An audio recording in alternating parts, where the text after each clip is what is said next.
BJP के बड़े बड़े नेताओं को यह समझ आने लगा है कि शंकराचार्य के अपमान का मसला बड़ा होता जा रहा है और यह बीजेपी का नुकसान कर देगा। शायद इसी वजह से उत्तर प्रदेश के डिप्टी सीएम ब्रजेश पाठक ने पहले तो यह कहा कि चोटी नहीं खींचनी चाहिए थी, चोटी खींचना महाअपराध है, और अब उन्होंने अपने दरवाजे पर, अपने घर पर 101 बटुकों को बुलाया, उनका सम्मान किया, तिलक किया।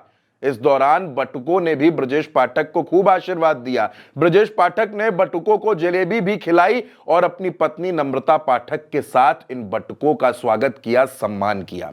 ये तस्वीरें जो सामने आई, ब्रजेश पाठक जिसमें बटुकों का सम्मान करते हुए नजर आ रहे हैं, जाहिर तौर पर ये उत्तर प्रदेश की सत्ता में छिड़े अंतर्द्वंद की गवाही देती हैं। दोस्तों, ब्रजेश पाठक डिप्टी सीएम है, केशव प्रसाद मौर्य डिप्टी सीएम है। दोनों डिप्टी सीएम ऐसा लगता है कि उत्तर प्रदेश में तलवारें खींच के काम कर रहे हैं।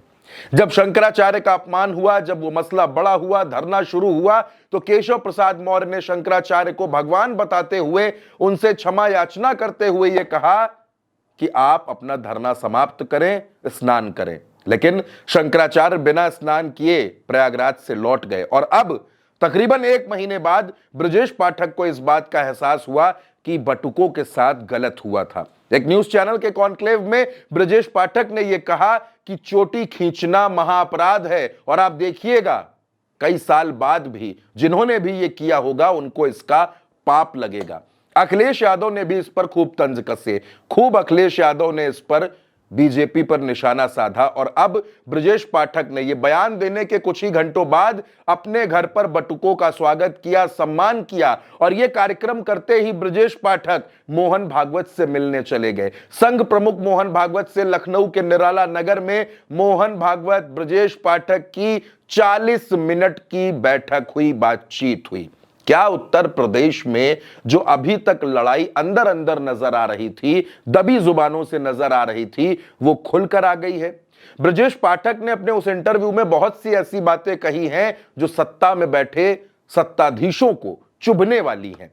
लेकिन ब्रजेश पाठक ने आखिर बटुकों का यह सम्मान क्यों किया?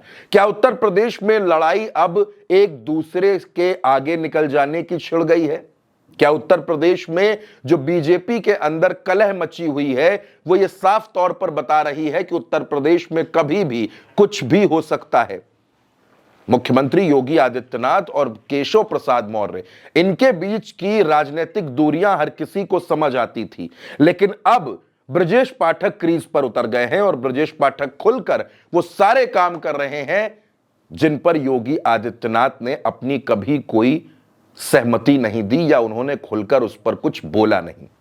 जब शंकराचार्य के अपमान का मसला बड़ा हुआ, सदन में हंगामा हुआ, तो योगी आदित्यनाथ ने किस अंदाज में उसका जवाब दिया था यह हर किसी ने देखा था। क्या कुछ कहा था वो भी सुनिए। शंकराचार्य नहीं लिख सकता। हर व्यक्ति हर पीठ के आचार्य के रूप में जाकर के जहां तहां वातावरण खराब नहीं कर सकता। उन मर्यादाओं का पालन सबको करना होगा। और अगर वो शंकराचार्य थे तो क्यों आप लोगों ने लाठीचार्ज किया था वाराणसी में? क्यों FIR लॉन्च किया था? आप नैतिकता की बात करते हैं।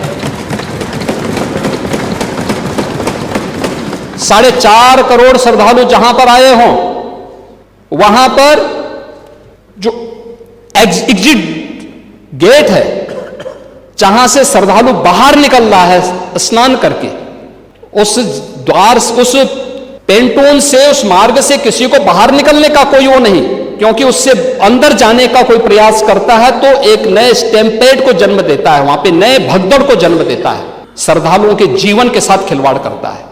एक जिम्मेदार और मर्यादित व्यक्ति कभी इस प्रकार का आचरण नहीं कर सकता। लेकिन अब दोस्तों ब्रजेश पाठक खुलकर यह कह रहे हैं कि शिखा नहीं खींचनी चाहिए थी, चोटी नहीं खींचनी चाहिए थी, यह महापाप है, यह महाअपराध है। और सवेरे ही सवेरे वो बटुकों का स्वागत कर रहे हैं, उनको मिष्ठान खिला रहे हैं, उनके लिए पलक पावड़े बिछा रहे हैं, फूलों की बरसात कर रहे हैं और उसके बाद मोहन भागवत से मुलाकात भी कर रहे हैं। उत्तर प्रदेश में छिड़ी ये लड़ाई, उत्तर प्रदेश में बढ़ती जा रही ये दूरियां भारतीय जनता पार्टी का कितना नुकसान करेंगी दोस्तों? क्योंकि एक बात तो बिल्कुल साफ हो गई है कि उत्तर प्रदेश में भारतीय जनता पार्टी का चाहे संगठन हो या फिर सरकार, वहां पर ऑल इज वेल वाली कंडीशन नहीं है। मोहन भागवत लखनऊ में डेरा डाले हैं। पहले उनसे मुख्यमंत्री योगी आदित्यनाथ बुधवार को मुलाकात करते हैं, फिर केशव प्रसाद मौर्य मुलाकात करते हैं और बटुकों का स्वागत करने के बाद ब्रजेश पाठक भी मुलाकात करते हैं। कहा जा रहा है कि संघ प्रमुख की यह मुलाकात संगठन को लेकर थी, लेकिन चर्चाएं सरकार में भी बड़े फेरबदल की हो रही हैं। तो क्या उत्तर प्रदेश की सरकार में बड़े फेरबदल होने वाले हैं? ब्रजेश पाठक की इतनी सक्रियता किस तरफ इशारा कर रही है? क्या बीजेपी को भी यह लगने लगा है और बीजेपी में कुछ नेताओं को यह लगने लगा है कि ब्राह्मणों का अपमान भारतीय जनता पार्टी का नुकसान कर जाएगा? इससे पहले जब ब्राह्मण विधायकों ने बैठक की थी तो पंकज चौधरी ने फटकार लगा दी थी। उसके बाद बटुकों के साथ जो व्यवहार हुआ वो पूरे देश ने देखा, वो तस्वीरें हर किसी ने देखी, मगर अब ब्रजेश पाठक बटुकों का आशीर्वाद ले रहे हैं। तो यह आशीर्वाद ब्रजेश पाठक को कहां तक ले जाएगा और इसके पीछे की असल वजह क्या है? ऐसा क्यों हो रहा है उत्तर प्रदेश में? ये वजह सामने आना भी बाकी है दोस्तों। फिलहाल इस खबर में मेरे साथ इतना ही। आप बने रहिए हमारे साथ। नमस्कार।